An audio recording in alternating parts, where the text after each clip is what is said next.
Went on a field trip today to an undisclosed location. My friend has a vector network analyzer that's good to 18 gigahertz. I've shown that before, and it's in this rack on his left, but his rack on the right has a very nice oscilloscope in it.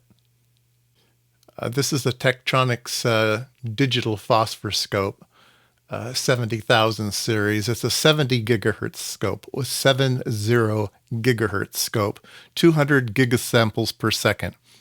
Yeah, you're not going to find this in most home labs. So this will set you back a pretty penny. He said they paid $400,000 for this oscilloscope, and he says they were getting a bargain at the time. So yeah, this is a good one. It has a remote control with lots of knobs for all the channels and stuff. It also has a remote display, so it's a nice big display. So no, you're not going to be using oscilloscope probes. Probes are just not fast enough. So these are direct input to some modules. These are SMA connectors. And then to get the full 70 gigahertz, you have to use this really fancy connector that we won't be using today. In that rack, he also has a fancy Keysight oscilloscope. So the Tektronix oscilloscope is a real-time scope, and the Keysight is a sampling oscilloscope, but it also has clock recovery, and so it's able to digitize things much, much better. It's the right instrument to be using for eye diagrams and stuff.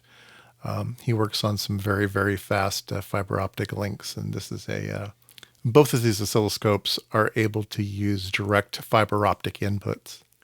So just to make sure the thing was working right, it has a built-in edge generator. So we took a look at its rising edge and its falling edge. And so let's try out the first card I'm interested in, which is the Tektronix Quick Start 8.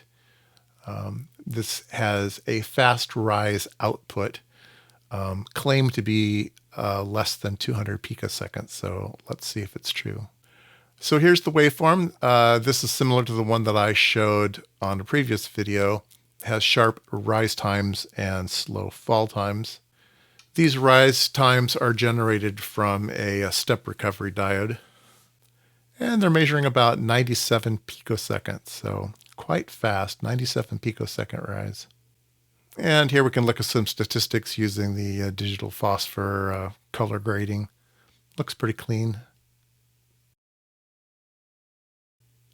All right, the next thing that I wanted to measure was probably the best edges I have to date. Before I got the Tektronix card, I was using this Peckel oscillator, positive ECL regulator, and it was quite fast. It was faster than my oscilloscope, and it was able to generate some pretty good edges.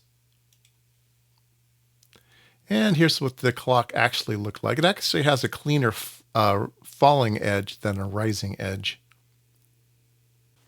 My friend told me that when you get up to these speeds, more people are using the 20%, 80% rise times instead of the 10 and 90% rise times. So this has a 240 picosecond rise time and about 170 picosecond fall time. Like I said, the fall time looks cleaner. The other thing that was interesting is it didn't seem to be very symmetric. It had a 50% crossover at the beginning, and then it had a very low crossover at the end.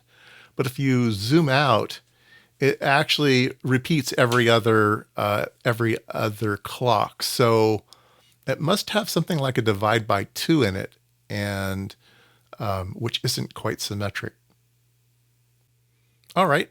Hope you enjoyed the field trip, and I found out what my parts really are.